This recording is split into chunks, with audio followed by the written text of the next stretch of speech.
अच्छा आदमी था, है ना? बहुत अच्छा आदमी था।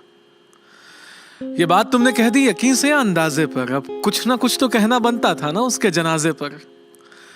नहीं कहते तो जमाने को तुम्हारी अच्छाई पर शक हो जाता, और अगर वो सुनता ना तो खुशी के मारे पागल बेशक हो जाता।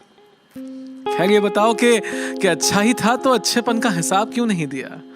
हफ्ते भर से कुछ पूछ तो रहा था ना वो, कभी सवालों का जवाब क्यों नहीं दिया? वो जब पूछता कि मेरी जिंदगी में गमों के सिवा कुछ बाकी रहेगा या नहीं, और तुम हंसकर कह देते कि यार तू इसके सिवा कुछ और कहेगा या नहीं। काश के हंसी ठहाके के इस सिलसिले को तोड़कर देखा होता। काश के जितने बार उसे अलविदा कहा उसी रास्ते पर रुक कर पीछे मुड़कर देखा होता तो जानते कि तुमसे मिलने के बाद वो कभी घर नहीं गया था। उसके चेहरे से नाराजगी का असर नहीं गया था।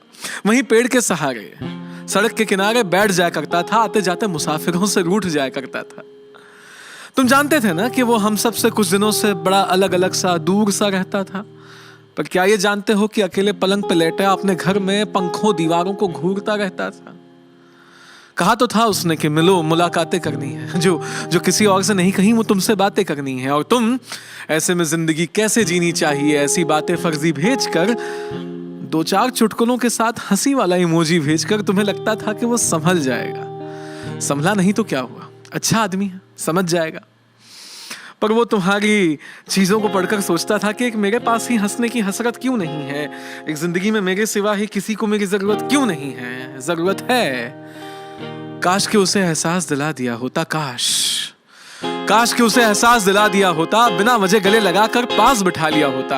काश के जानते कि हर रोज वो जानबूझकर बिना कुछ खाए बेहोश कैसे हो जाता था। काश के समझते कि वो बोलते बोलते खामोश कैसे हो जाता था। काश के उसके लिए ही उससे लड़ लिया होता, उसकी घर की दीवारों से ज्यादा उसकी उस डायरी को पढ़ लिया होता तो जानते कि उसके आंखों में कोई सपना नहीं था।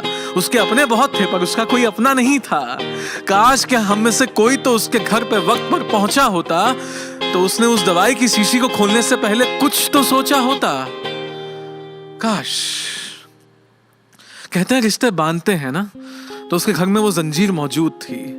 जिस मेज पे दवाई की शीशी थी वहीं माँ पापा की तस्वीर मौजूद थी।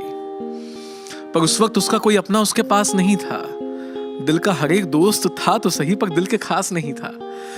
इस बार उसने जिंदगी का रास्ता मौत के जानिब समझा। इस बार उसने चले जाना ही मुनासिब समझा। जाते जाते जिंदगी से सीखता गया। वो अपने आखिरी खत में लिखता गया वो कि मेरी मन मर्जी है कि मेरे दोस्तों को इसमें शामिल मत करना, वहां जाकर परेशान हो जाऊं, इतना काबिल मत करना। और तुम्हें जब जिंदगी बेसब्र मिली, तुम्हें उसके जाने की खबर मिली, तब एहसास हुआ कि वो सच कहता था, कितना सच्चा था। और आज सफेद लिबास पहनकर दुनिया को ये बताने आए हो कि वो कितना अच्छा था। अपने आप को दोस्ती का खुदा, रहनुमा, फरिश्ता सबसे जुदा कहने आए हो। जब तक वो था तब तक तो मिले नहीं, आज आखिरी अलविदा कहने आए हो। खैर, जब वक्त की परतों से लम्हों की धूल हटाओगे, जब उसके कब्र पे फूल चढ़ाने जाओगे, तो थोड़ी सी बेअदब सी, अजब सी लेकिन नाराज आएगी। उसकी आखिरी मिट्टी से वो एक आखिरी आवाज आएगी। आवाज कहेगी कि ऐसे कई मंजर के गवाह हम सभी खुद हैं। मुझ जैसे कई अच्छे लोग आज भी तुम्हारी महफिल में मौजूद हैं। तो अगली बार मेरे जैसा कोई दिख जाए तो उससे बातें करना, मुलाकातें करना, उसका दिल रख लेना, उसके घर जाकर उसे तोहफे देना और उस दवाई की शीशी को खिड़की के बाहर फेंक देना। तब शायद वो जिंदगी जीने का हौसला कर सके, तब शायद वो खुश रहने का फैसला कर सके। तब शायद तुमसे नेकी का काम हो जाए, उसकी दोस्तों की पहली लिस्ट में तुम्हारा नाम हो जाए।